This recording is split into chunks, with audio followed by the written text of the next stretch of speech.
You should reconsider this guy. The room fell silent at her words. The adults exchanged uncertain glances.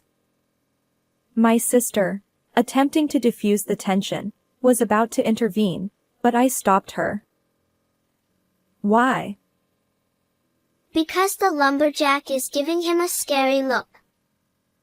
And I can't see his face. There's too much hair. I'm Sophia. We live as a family of 5. My parents, my sister, and niece. My sister lost her partner to illness and returned home with my 2-year-old niece, Emma. Since then, we've all pitched in to raise Emma. Luckily, I work from home, so I take care of Emma during the day while my parents and sister are busy. I own my own company, but I don't have any employees. I started the company by myself and generate income. A game app one developed during my student days became popular, and subsequent app releases have been consistently successful. Now, I have a stable income. My sister worries about me, a recluse who rarely leaves the house. Sophia, you know you could move out, right? Why would I? Isn't it time for you to experience living alone or something? Not really. Are you worried about us? Huh? You've been helping with Emma since we moved back. With your income, you could afford a fancy city apartment. A city apartment? No thanks. But Enough. What's your point? you're still young. What about romance? Romance? Not interested. Being with Emma is all the comfort I need, so don't worry about me. And it's true, I adore my niece. I've never had any interest in romantic relationships. I just want to be there for Emma, who is the child of my sister I deeply respect. I openly admit I really care about my sister, and I'd do anything for her. I've even chased away countless worthless guys who approached my sister like a loyal dog. Among them, my brother-in-law was the only one I thought I could trust to take care of my sister. Losing him was hard on my sister, and I want to be there for her. Both my sister and Emma mean the world to me. My niece is quite mysterious. When we spend time together, she occasionally does something odd. When she was just 2 years old, she would suddenly wave her hand as if saying, "Goodbye." Initially, I thought she was dancing along with the TV, but she does it even when the TV is off, laughing as she waves. I mentioned this to my sister, but she couldn't recall any relevant incidents. One day, I asked my niece, "Are you saying goodbye to someone?" She nodded. Then, in the next moment, she pointed behind me. My spine involuntarily stiffened. A child waving at nothing, stories like that circulate.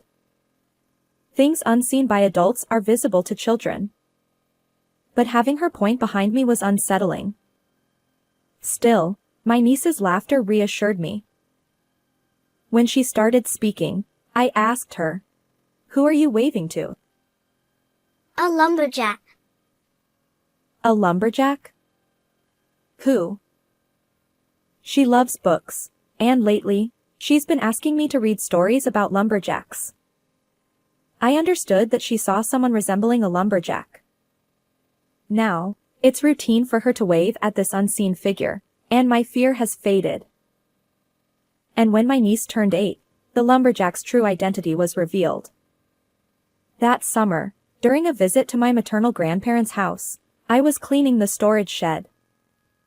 My niece, eager to help, pointed at a photograph in the shed. Look. It's the lumberjack. She exclaimed. The lumberjack? Yes. It's the lumberjack. Confused, I studied the photo she indicated. This person is the lumberjack? She nodded. Yes, he visits you sometimes. I chuckled. Actually, that's not the lumberjack. He's your mom's and my grandpa. And instead of a lumberjack, he is a hunter. What's a hunter? Someone who receives the spirit of a bear. Ah, I see. A hunter looks like a lumberjack. She observed. Indeed, there's a resemblance. The figure my niece saw was my late grandpa. It warmed my heart. My grandpa passed away when I was in middle school, but I was very close to him. He had been a hunter, a traditional bear hunter, and taught me about bear behavior and hunting.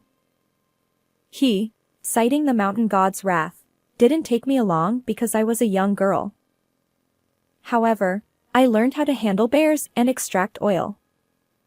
Even now, it feels like he's watching over us. And during this time, I had an encounter with a certain man. It happened while I was giving a lecture on app development, at the request of a friend. The man who approached me, eyes shining as he looked at the app I'd developed, was Michael. Although he worked as a regular employee in a corporate company, he attended the lecture because he wanted to explore app development as a side gig.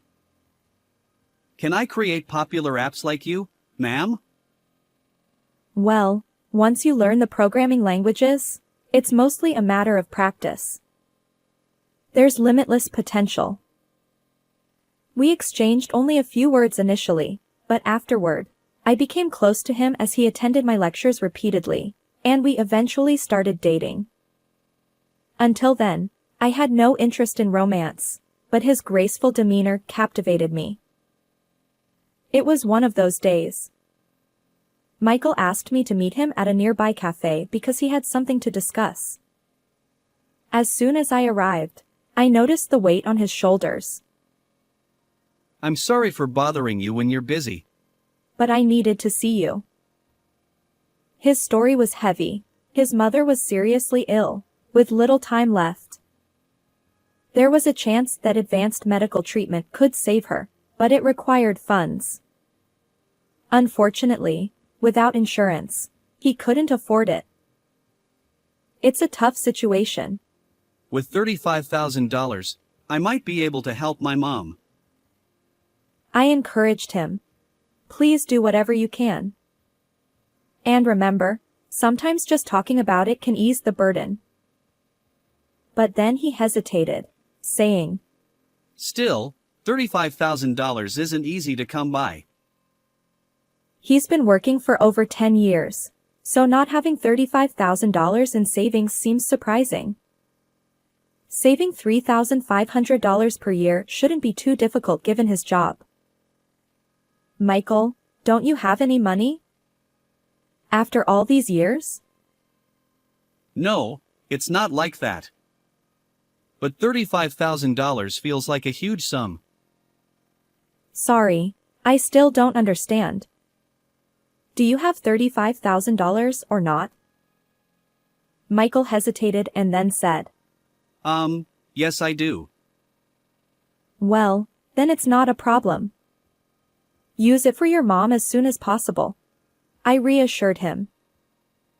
Unexpectedly, he changed the topic. If I use that money, we won't be able to have a wedding, will we? Surprised, I asked. What? Michael confessed. I want to marry you, Sophia. It was an unforeseen proposal.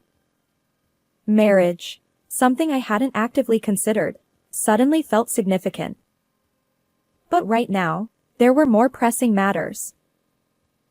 Sure, if I were to get married, I'd want it to be with you.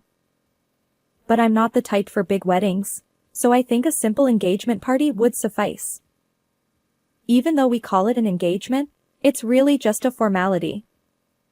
We can just gather our families for a meal. So go ahead and use that $35,000 for your mom. I have a decent income too, so there won't be any financial worries after we're married. You can rest assured, Thank you. 3 months after that incident, I was relieved to hear that Michael's mother began to recover thanks to advanced medical treatment. And once again, Michael proposed marriage, and I accepted. I had thought each of us would visit each other's parents' homes to exchange greetings. However, since his parents' house is company housing and they'd like to avoid becoming the subject of neighborhood gossip, we decided not to visit their house. Instead, we held the meeting at a restaurant. To avoid inconveniencing him, I also refrained from inviting him to my home. My parents, I, and he all gathered at another restaurant. Afterward, we would celebrate our engagement with a private family meal, and both sides agreed to proceed with the wedding. However, it was during this gathering that my niece made a surprising statement. On that day, my niece was unusually restless from mourning. When I asked her why, she claimed that the hunter was moving around more than she'd ever seen. I tried to stay positive, thinking maybe my grandpa was nervous about my wedding. But when we arrived at the restaurant and took our seats, my niece spoke up before any greetings. You should reconsider this guy. The room fell silent. The adults wore indescribable expressions. My sister attempted to diffuse the tension, but I stopped her. Why? Because the hunter is giving him a scary look. And I can't see his face, there's too much hair. Michael shot an uncomfortable glance at my niece. Children have vivid imaginations, don't they? Maybe it's from TV. He attempted to lighten the mood. But his smile vanished, leaving him pale. Perhaps anyone would find my niece unusual upon first meeting her. Still, in that moment, I sensed Michael's narrow-mindedness as he twisted his face at a child. I see. Maybe reconsider this guy. The hunter has been standing in front of you, Sophia, all this time. He's been brushing away the hair that keeps growing from this guy's head. And a white dog is angry. She pointed at Michael's mother. A dog? Yes, the hair growing from his head has been bothering the white dog. Michael's mother's expression changed abruptly, and she immediately began apologizing. I apologize. I don't need the money anymore. Consider this job non-existent. Job? Both my parents and I were puzzled. But it was Michael who responded with a barrage of insults. Damn it! Fulfill your role properly. I'll refund the money. I shouldn't have taken this job. I apologize. Your fault. It's all ruined. Or rather, this creepy. Enough. I won't allow hurtful words toward my loved ones. Now, what's going on? The truth revealed by his mother left us all dumbfounded.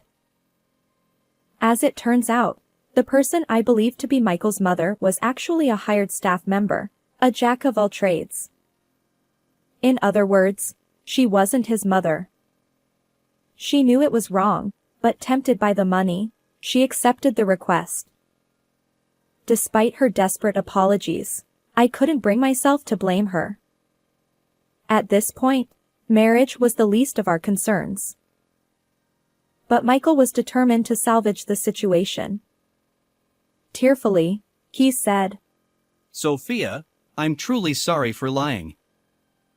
But please understand, my mom couldn't be here due to her hospitalization. I truly care about you, and that's why I asked someone to play the role of my mom. My feelings for you are genuine. Please believe me. His eyes pleaded with me.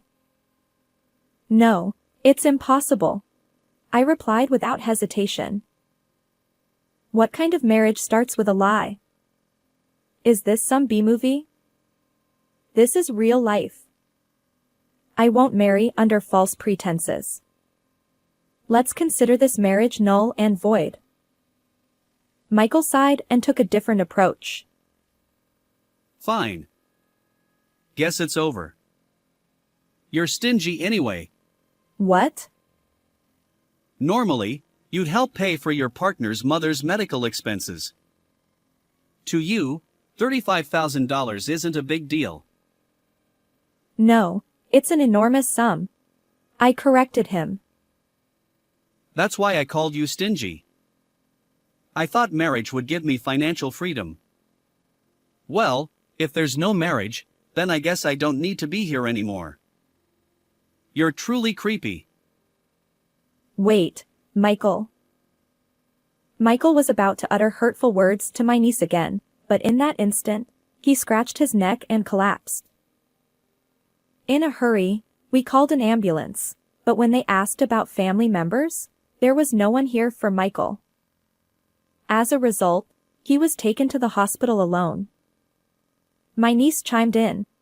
His hair was tangled around his neck, so it must have been painful. The tense atmosphere seemed to tighten even more.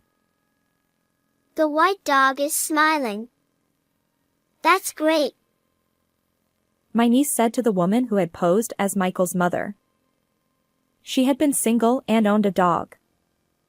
Recently, her dog had passed away, and she couldn't bear the loneliness. She had been working in a job that left her feeling desperate and burdened with guilt. However, now she's determined to find a proper job. After apologizing repeatedly, she left the restaurant. Well, he was after my money, it seems. How embarrassing. I apologize for inconveniencing everyone, I said, laughing nervously. My niece beamed, but my parents and sister remained unsmiling. Emma, can you really see these things? My sister asked. My parents and sister are more fascinated by my niece than by the fact that my marriage fell through. Well, I guess it's true. Sometimes that lightens the heart. Is anyone with Mom? My sister continued. No one. Ah, I see. Well, let's eat a feast and then go home. It's my treat. Ultimately, we ended up having a family dinner, and we returned home. Emma, thank you for today, I said to my niece after returning home. But she seemed contemplative. We shouldn't tell lies. Huh? Why? Because I lied to Mom. What?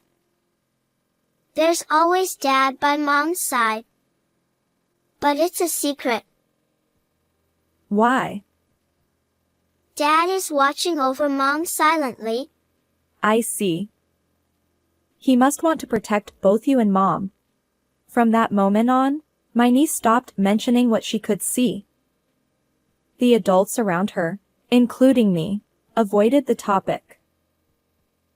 Although I hadn't seen Michael since he was taken to the hospital, 6 months had passed. One day, while watching TV, I nearly choked on my tea. The program featured women who had fallen victim to marriage scams. They united, hired detectives, and sought refunds from the con artists. The mosaic-covered scammer on screen looked unmistakably like Michael. The same tactics, claiming his mother had a terminal illness and needed advanced medical treatment, had ensnared women, some of whom had given over $70,000. Wow. I'm relieved I wasn't fooled. Thank you, Emma. My niece was smiling. 10 years later, my niece turned 18, and I entered my 40s, but a new encounter awaited me. But does marriage hold any meaning for me now, past the age of 40? Lost in thought, my niece approached and whispered. Sophia, this time it's genuine. You'll definitely be happy. Congratulations. Huh? 6 months later, I married and left my parents' home, enjoying blissful days. My niece had saved me countless times, and whether or not she possessed mysterious abilities, she remained dear to me. As an aunt who had received so much help, I genuinely wished for her happiness. Marriage scams are despicable. I hope victims receive their refunds swiftly. Let's strive to live honestly and righteously. Thank you for watching until the end. If you enjoyed this, consider subscribing to the channel. See you in the next video.